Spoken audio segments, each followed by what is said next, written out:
Merci, Madame la députée. La parole est à Monsieur Dominique Potier pour le groupe socialiste et apparenté.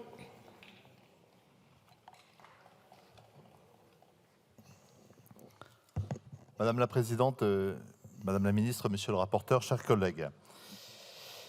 Je voudrais tout d'abord redire que nous partageons tous l'émotion qui a été exprimée par le rapporteur, qui a été repris par différents orateurs, sur cette situation absolument insupportable, qui fait que des millions de Français aujourd'hui doivent arbitrer entre l'alimentation, le soin, le logement.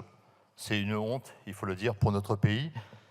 C'est une honte profonde et à ce moment-là, nous devons rendre hommage à minima, avant de développer nos idées sur la proposition de loi, au courage de ces Français qui font face à cette pauvreté et au courage de tous ceux qui s'engagent à leur côté. Je pense aux associations caritatives aujourd'hui sur le front et en grande difficulté pour faire face à un accroissement de la demande.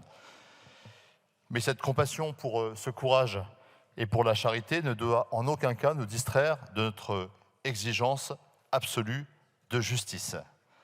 Cet effort de justice, il doit porter non seulement sur les allocations de l'État-providence et le soutien de l'État-providence, mais il doit porter sur les mécanismes de l'économie afin que, sous une forme de prévention, nous puissions résoudre les causes profondes qui amènent à cette inflation, à cette injustice majeure.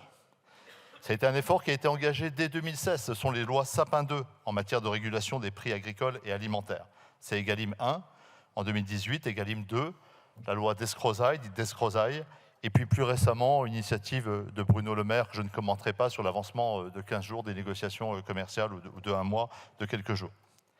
La 6e proposition, signée par Manuel Bompard autour du groupe, avec le groupe La France Insoumise dans cette niche, est stimulante sur le plan intellectuel. Et moi, je refuse que dans une posture idéologique, nous l'écartions d'emblée. Le groupe socialiste la regarde avec bienveillance et s'apprête à l'amender, en rappelant d'abord les principes qui l'animent.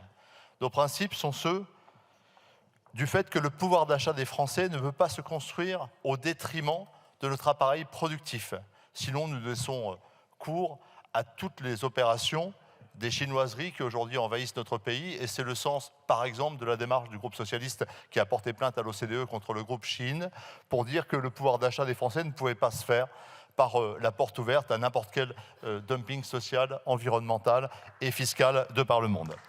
C'est également de rappeler que, en même temps, ce pouvoir d'achat ne peut pas être l'otage d'oligopoles dans l'agroalimentaire ou dans l'énergie qui, par des profits indus, viennent ponctionner le pouvoir de vivre de nos concitoyens.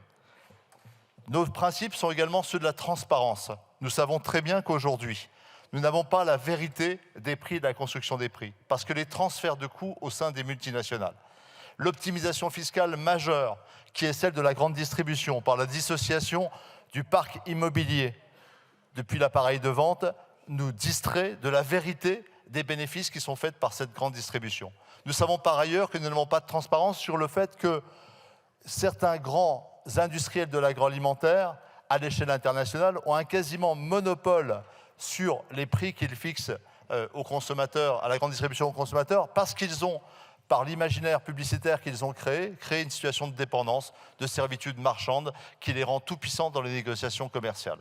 Nous devons faire la transparence sur ces 3 éléments-là. Et puis nous devons développer des instruments de régulation, ceux, vous le comprendrez, monsieur le rapporteur, madame la ministre, qui sont ceux des socialistes, sont évidemment ceux de l'économie sociale de marché, de la régulation, de la social-démocratie, des instruments de la social-démocratie. J'en citerai 3 que nous avons en permanence poursuivis pendant toutes les discussions sur les négociations commerciales. C'est celle d'indicier les négociations annuelles sur le cours des matières premières et de vérifier que cet indice puisse être réellement mis en œuvre afin que soit répercuté à la hausse mais également à la baisse, ce qui n'a pas été fait, tous les effets de marché. Le deuxième, c'est le commerce équitable, qui est le modèle, non pas une niche, mais la norme vers laquelle nous devrions tendre, c'est-à-dire la capacité à rémunérer justement d'un bout à l'autre de la chaîne de production tous les travailleurs de la terre.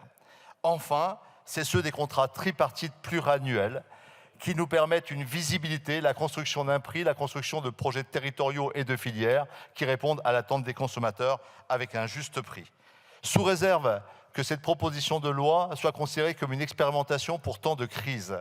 sous réserve que la cible soit bien identifiée et qu'elle nous distrait des PME et des TPE de nos territoires et qu'elle cible vraiment les multinationales, sous réserve qu'elle intègre les dispositions d'empowerment et de contrats que nous proposons à travers le contrat tripartite et le commerce équitable. Nous soutiendrons l'élaboration de ce projet de loi et nous en débattrons à l'instant de façon positive et volontaire. Merci.